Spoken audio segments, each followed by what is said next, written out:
Hey everyone, and welcome back to my S-Rank series for Cuphead.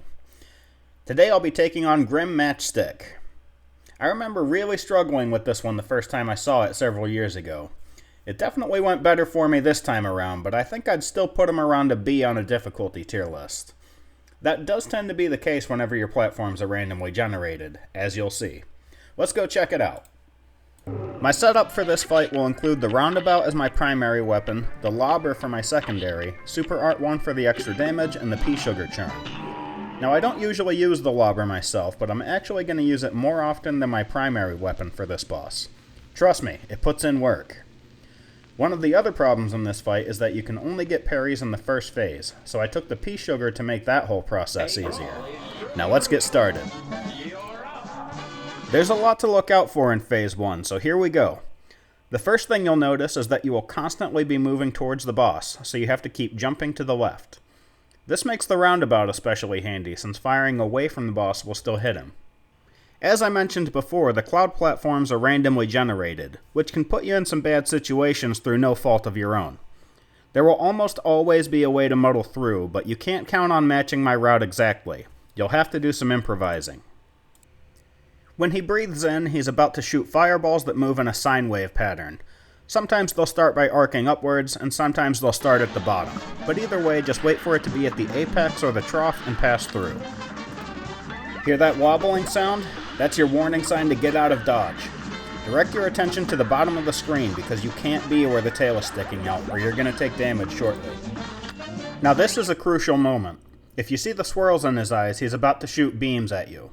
There will be 3 of them in a line, and the last one is always parryable. You have to get all 3 parries before this phase is over, because this is your only chance to get them.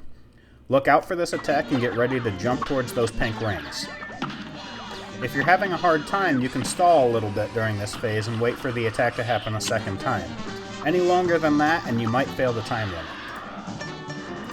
Phase 2 is actually pretty straightforward. Switch to the lobber and keep firing. Then focus on moving to the highest available clouds and watch for the flame adds to crouch down. If they're facing your direction during a crouch, jump to the other side of them. Then just keep repeating this until the phase is over. Phase 3 is probably where most of your mistakes will happen.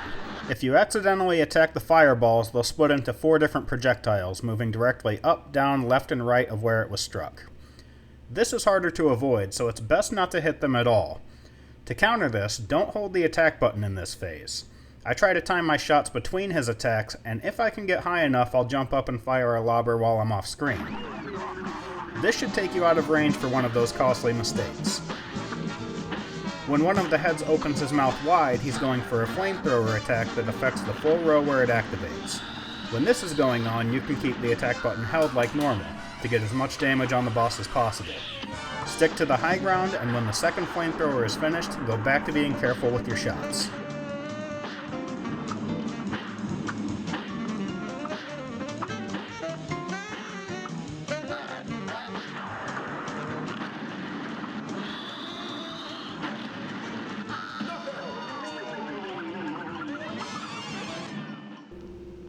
And that's the end of Grim Matchstick.